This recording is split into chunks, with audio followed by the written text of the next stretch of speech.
Oi, gente.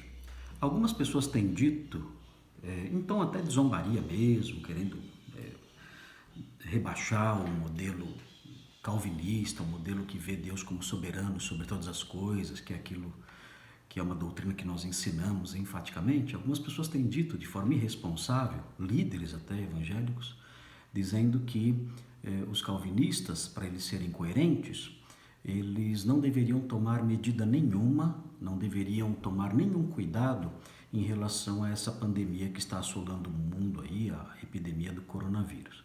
Dizendo o seguinte: se vocês creem que Deus tem tudo determinado, se vocês acreditam que Ele planejou tudo, então não adianta nada vocês se guardarem dessa doença, porque se Ele já determinou que vocês vão ficar doentes ou que alguém vai ficar doente, não adianta a pessoa se proteger. Então esse tipo de argumento é um argumento infantil, um argumento bobo, um argumento antibíblico. Nenhum calvinista jamais ensinou nada disso. E esse argumento é irresponsável porque nós não sabemos, quando alguém fala assim, nós não sabemos do impacto que isso pode ter sobre a vida de alguém. Alguém menos avisado, menos preparado pode pensar, essa pessoa tem razão, e levar a sério uma crítica como essa, uma palavra como essa, e não tomar os devidos cuidados e sofrer consequências terríveis por causa disso. O que, na realidade, o cristianismo ensina, não somente o calvinismo. O calvinismo é uma expressão, a meu ver, a melhor expressão do entendimento bíblico. Mas o que o cristianismo, na verdade, o que a Bíblia, de fato, ela ensina acerca disso? Eu vou apontar aqui para vocês um versículo apenas, no Salmo 127. Veja o que esse salmo diz. É um cântico de romagem, é um cântico de peregrinação. Algumas bíblias dizem que é um cântico cântico dos degraus, porque a palavra significa um cântico de subida, daí a ideia de alguém subindo para Jerusalém. Por isso é um cântico de romagem, faz parte de um grupo de salmos da Bíblia que tem esse nome. É um salmo de Salomão. Veja o que diz o Salmo 127, esse salmo, no versículo 1, diz assim: se o Senhor não edificar a casa, em vão trabalham os que a edificam. Se o Senhor não guardar a cidade, em vão vigia a sentinela. Ou seja, o que nós como crentes, como cristãos, como calvinistas ou não, o que nós entendemos acerca disso? Nós entendemos que, de fato, os planos de Deus estão acima dos nossos cuidados. Nós cremos nisso. Nós cremos que se o Senhor não cuidar de nós, realmente não vai adiantar nada eu me proteger. Esse texto aqui não foi um teólogo de Genebra do século XVI que escreveu. Esse texto aqui é um texto bíblico e fala realmente isso. Ele diz que se o Senhor não guardar a cidade, o trabalho da sentinela será inútil. Se o plano de Deus, se o propósito de Deus, se Deus, na administração dos seus atos, decidir que ele não vai guardar a cidade será invadida, havendo ali uma sentinela atenta ou não. Esse salmo mostra isso claramente. No entanto, isso não significa, e o Salmo não diz isso, e em nenhum lugar na Bíblia isso é dito, isso não significa que os moradores da cidade ou os governantes da cidade devem remover a sentinela. Não. Por quê? Porque nós, os crentes, os que conhecemos a Bíblia, não afirmamos isso. Nós não afirmamos isso pelo seguinte: nós sabemos que pode ser que Deus queira guardar a cidade. E para isso ele usará a sentinela. A sentinela será o seu instrumento para ele proteger a cidade.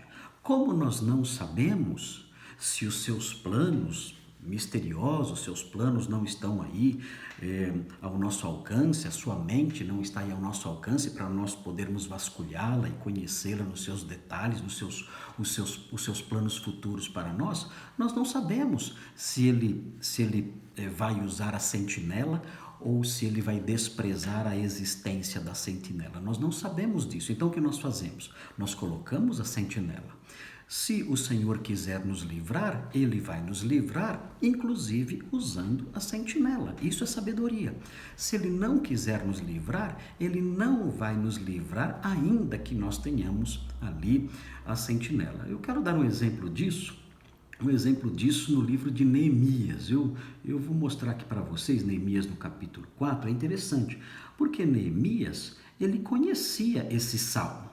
Neemias escreveu muito tempo depois de Salomão ter escrito esse cântico dos degraus, esse cântico de peregrinação, e esses cânticos eram muito conhecidos em Israel, então Neemias certamente conhecia esse salmo. Mas veja o que ele faz quando ele está trabalhando na edificação do muro, e ele percebe que a sua obra está prestes a ser atacada pelos inimigos ao redor, o povo da terra ao redor, querendo destruir o trabalho que ele está realizando. O texto diz assim, em Neemias 4,16: daquele dia em diante, metade dos meus moços trabalhava na obra e a outra metade empunhava lanças, escudos, arcos e couraças. E os chefes estavam por detrás de toda a casa de Judá.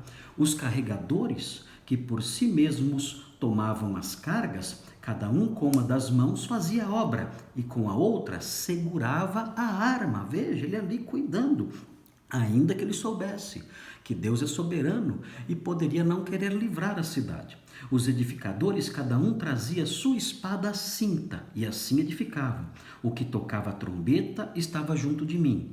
Disse eu aos nobres, aos magistrados e ao resto do povo: grande e extensa é a obra, e nós estamos no muro muito separados, longe uns dos outros. No lugar em que ouvirdes o som da trombeta, para ali acorrei a ter conosco. O nosso Deus pelejará por nós. Veja, mesmo ele sabendo, mesmo ele tendo consciência clara ali de que o plano de Deus envolvia até o livramento e até a construção, o sucesso da obra, ele não prescinde das sentinelas, das armas e dos cuidados. Então, o que nós aprendemos com isso? O que nós aprendemos com textos como esse, com a conjugação dessas verdades todas? Nós que somos cristãos, não estou falando só dos cristãos calvinistas, que, a meu ver, vocês sabem, a meu ver, tem um entendimento melhor das Escrituras. Mas o entendimento cristão, bíblico, como é o Deus bíblico, como é o Deus da palavra, como é esse Deus? Esse é o Deus que, se Ele quiser livrar, Ele livra com sentinela ou não. Eu posso colocar ali, tomar todos os meus cuidados, lavar as minhas mãos e evitar aglomerações e tomar todas as medidas. E, no entanto, o plano soberano de Deus é envolver eu ficar afetado pela doença, eu ser afetado pela doença, eu ser contaminado, ser contagiado por esse vírus. Se isso está nos planos de Deus, em vão serão essas medidas todas. No entanto, nós entendemos que o seu plano pode ser diferente. Ele pode querer usar essas coisas todas, a minha higiene, os meus cuidados todos, o meu afastamento das pessoas, para me livrar. O seu plano pode envolver me dar consciência disso tudo para que eu tome as medidas certas e me proteja e assim me livrar através dessas coisas. Como nós não sabemos qual é o plano que Ele tem para nós, é bom agir com prudência. Esse é o ensino bíblico, é assim que a Bíblia mostra que devemos agir em situações como essa.